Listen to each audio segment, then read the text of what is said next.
Today we have the ProBoat Impulse 32 brushless deep V hull RC boat, and it's an amazing boat. It's definitely been fun to use. I've taken it out quite a few times. I've broken it a few times, but I've also got really good runs out of it. It's an amazing design. Being a deep V means that it's a little less stable than a catamaran, but it's still fun nonetheless. It still turns pretty good. This boat is made from fiberglass. It's got a cool sticker kit on it that I do like. It comes in black or white. The black one has green graphics. This one has red. Um, the the hatch here can be a little tricky to take off. Right now it's loosened, but sometimes these little screws, they get stuck and you have to like kind of just finagle it off. Sometimes it'll give you a little trouble to get off. I always find that it takes me a couple of tries to get it off. Um, I put Velcro on the top so that I could put a speed meter on it, so I can track my speeds. Inside we have space for two batteries.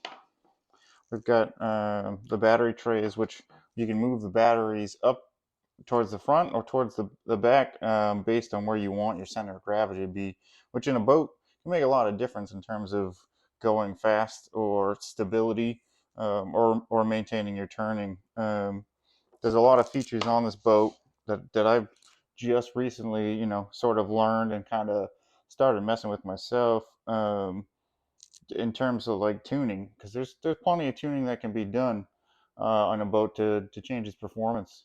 Let's take a closer look inside this boat. This boat, it comes pre-assembled with all the parts glued in place on the fiberglass hull. You have your motor in here, which is actually water cooled. The motor is cooled from a water line that comes from the rear rudder, where there's two pickups on the back of the rudder that pull up water at speed and push it through a water jacket that can cool the motor while you're running at high speeds. This is great because you don't ever want an electric motor to overheat. It shortens the life and can be disastrous. And sometimes you can actually get things catching on fire, which we don't want. The ESC, the controller, the speed controller, is right here, and that is also water cooled. Now that is water cooled through the hull. The hull has a little input on the bottom right here. I've actually had to drill this out and kind of clean it out because it was kind of clogged from the factory, so I wasn't getting good water flow. And this is noticeable from these outputs right here, where you can see water coming up at speed, coming out of these, showing that the water cooling is actually working. Where the motor one was pretty tall, but the ESC one was not, so you didn't have a good stream. So you kind of had to kind of guess that it was probably not cooling as well as it should have been. One of the things to know about RC boating, especially this boat, in particular, the stuffing tube is where the flex shaft goes through, and that's what connects your prop to your motor, and as the spinning part, your main drive system. This actually needs to be greased quite often. Almost every time you run, I've been doing it every 30 minutes or so, basically a battery pack life, to ensure the life of the flex shaft and to ensure you have proper lubrication. If this part isn't greased, you can actually get water up into the hull through the actual stuffing tube and your strut, which would obviously be bad. And greasing it ensures that you're going to get the least resistance and the best output from your motor. I'm zoomed in to the back of the boat to show you the tuning elements that you can use to change your boat experience. The turning fins, these are used to help you turn. Like if they are aimed down into the water, it's going to be more stable on turning for you. But if you aim them back towards the back, almost horizontally out, you're going to end up getting more speed and less drag. And it's kind of just a preference or what you're trying to do with the boat that's going to define where these lie. I kind of have them in a superposition between the low and high, so that I can still get high speed runs with some stability, but I'm not doing full drag as if they were at 90 degrees. This strut right here is also adjustable via this nut, and this is very similar to these flaps. If you angle this up, the front of your boat is going to be up. You're going to be in a more speed run position. You're going to have less drag. If you angle it down, you're going to be pushing the front of the boat down and you're going to be causing more drag, but you might have more control over the boat. The remote control boat world is bigger than you probably think it is. There's a bunch of different manufacturers that make different props and different fins. You can upgrade any one of these parts to be better than it is from the factory. You know, that's really up to what you really want out of a boat. Right now, this is pretty much stock other than the flex shaft, just because I'm just kind of getting started. I'm kind of playing with the boat. I'm not really trying to break any records. I'm just trying to have fun with it. Now that we talked about some of the basics of the Impulse 32, we should take it to the lake, get it out, and do some runs. Now I have a rescue kayak that I use that has a holder for this boat, and I'll show you when I get to the lake so that I can rescue it. Some people use different methods of actually being able to rescue a boat, because if this one flips, it is not self-righting, meaning it can't flip itself back over and it's just a sitting duck in the water, and essentially you've got to rescue it or you lose it. So I use a kayak for that, and I actually like running from the kayak because I can be as close as possible to the action. Now that we talked about some of the tech basics of the boat, we should take it out on the water and see how it does.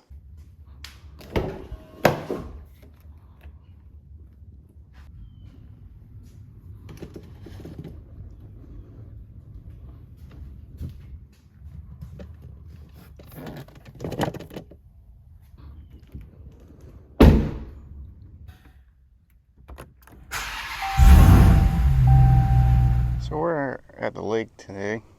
It's not the most ideal conditions. It's a little windy. The water's just a little bit choppy, but we're gonna run the boat today on two 100C 3-cell batteries. 100C will give it a little bit more pep in its step. We're just taping up the hull because it's a little windy today. You want that extra couple of minutes if it flips upside down so that we don't get water in there. This doesn't really have to be perfect, but it does really help. I use electrical tape because it's easy to take on and off, and it's really cheap to buy a bunch of packs, and it seems to have worked so far. I flipped it upside down once or twice and I didn't have any water in the hull. I had enough time to go grab it for my kayak. So this is the kayak setup. Sorry about the wind noise. We still got some wind. The water's a little choppy, but we're still gonna try it out. But I built this little PVC and pipe insulation boat mount so that I can ride out there and take the boat with me, and I can capture it easily. Because when you capture the boat, there's no real easy way to put it inside the actual boat.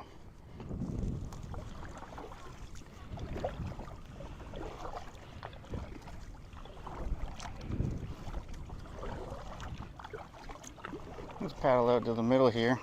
It's the safest place to start. The wind's going to push us as we run, which isn't ideal, so I'll probably head towards the direction of the wind so that when we get pushed back, we're not going into dangerous territory. Because by the time you end the run, you'll already be a couple 100 feet or so away from the place that you started. Let's get her warmed up. Looks like we're tracking here, way to the right.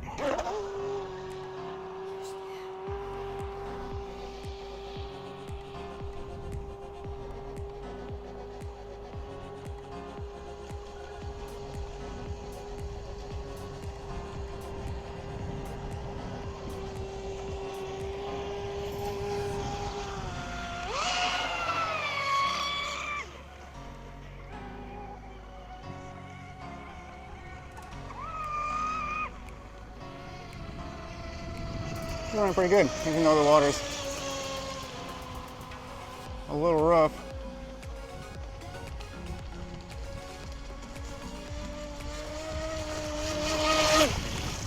Oh, that just got me really wet.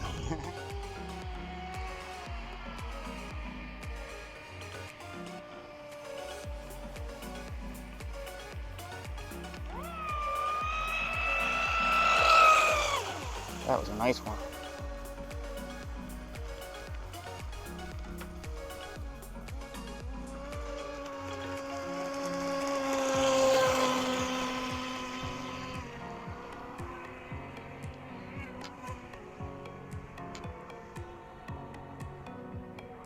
If she gets out there, she can get pretty far, and you might not be able to keep track of her.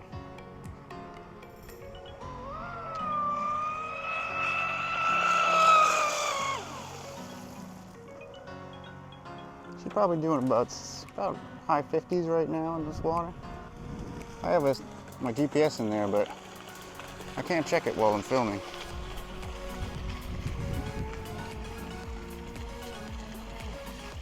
She turns right way better than she turns left, and I think that has to do with the prop and rudder positioning. So you'll find that when I'm turning left, she doesn't really have a whole lot of cornering speed. I'm not really sure if there's a good way to improve the cornering speed on the left without adjusting the trim tabs, but you can see that she's really, I got her full lock to the left right now, and she ain't doing much. You gotta get up on plane a little bit to get some cornering. You can see turning right, it's no problem. Looks like our cooling's working pretty good. Check our battery level here. We're about halfway. Getting a little close to shore.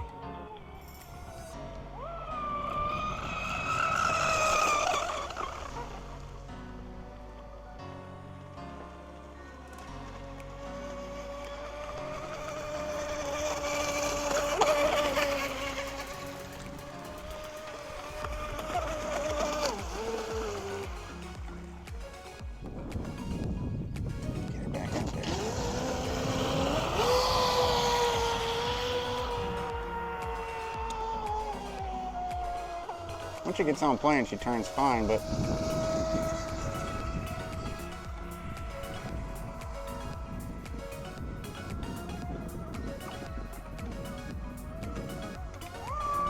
there we go. Getting some good speeds. Hope I got that.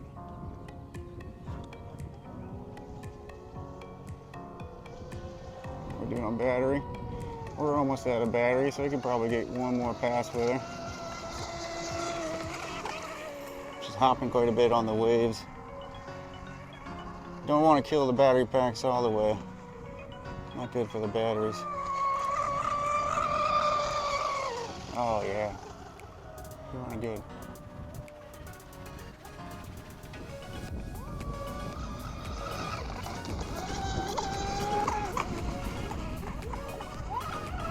Whoop, spin out.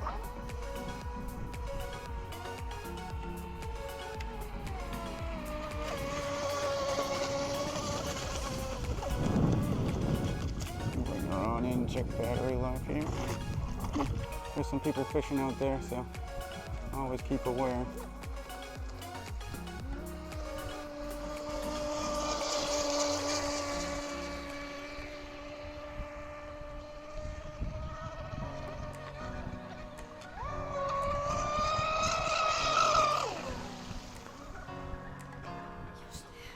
Probably don't have much more of that battery left, but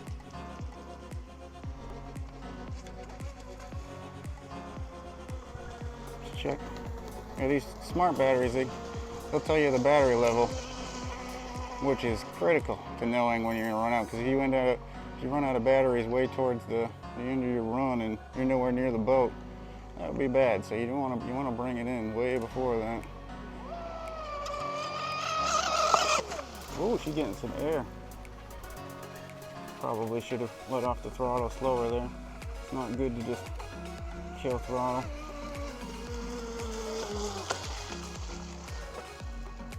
Not quite sure how hot she's running.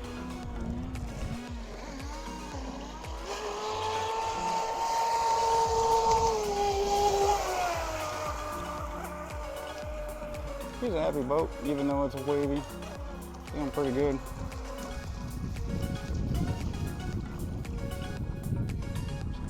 Now, yeah, see we're blinking, so we should probably take her in, just so we don't run out of battery. We got her recovered up in the boat. It's kind of a tough process. I mean, the boat's pretty heavy, so grabbing it out of the water can be tricky sometimes, but once you get it up out, you can slap her right on the boat holder. obviously it's easier to put it on. I grab it by the nose and I can put it on the boat holder pretty easily. It's pretty wet. Batteries, it lasted a little bit of good time. We're actually not blinking on this anymore. As you get closer, you can find that it reads the battery life better. I probably could get a couple minutes out of her, but since we had a good run, we don't really want to push it, and she didn't break, which is always key. You always want to bring it back in one piece, you know. I really enjoy this alcove. You can see those trees that I was talking about over there, so you don't really want to get close to those. There's a couple of just sticking out just a little bit, and if you catch one of those, you're done for. But this alcove in the morning is pretty calm. Even in water similar to this, I've gotten the Impulse 32 up to 64 miles an hour, and I tested with a GPS unit, so I'm really happy with that. And that's with the stock prop. I think, you know, upgrading the prop, I could see 70s probably easily.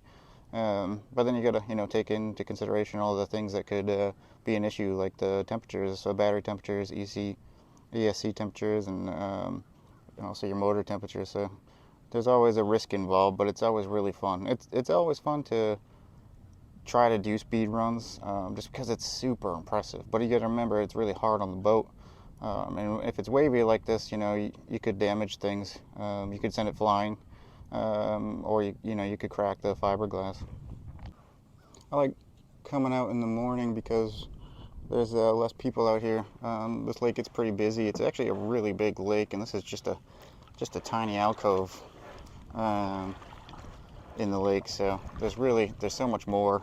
I bet there's better places to run too, but this is a great place. I have enough room for speed runs. It's kind of sheltered from the main waves of the lake, which you couldn't run this boat anywhere on those waves. They're, you know, almost white caps and stuff. So you definitely want to keep it into a calm alcove that's, you know, good for fishing. But like I said, you got to be mindful of your neighbors. This is a campground, so people come out here with their kids and they fish and just enjoy the lake. So luckily, a battery charge only lasts about 20 to 30 minutes or so, and you don't really want to push that. I mean, if you were running for hours on end, you might really start to, you know, anger some of the neighbors, because it is kind of loud. It makes this really crazy scream sound. So when you're running, just, you know, be aware of that. You know, RC boating is it's a lot more complex than you would think it is if you've never really dealt with it. I mean, you can buy some simple boats that don't need a lot of maintenance, but if you really want to get into it, you'll end up, you know, finding things break and finding upgrades, and water conditions really play a huge factor in how your boat does. So we're done running. We brought the boat back up to the truck here. We can take the tape off.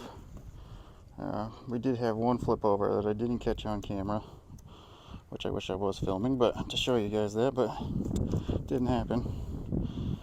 So right now we'll take the tape off, and we'll just open her up, make sure that she's not smoking. That would be a bad thing if she was smoking, but with stock parts, I don't think you'd see that happening.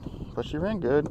The cooling was running really, really well, so I'm impressed with that. For how wavy it is, man, you couldn't ask for more. Even with a V-hull, she did really well. So things look good. No funny smells.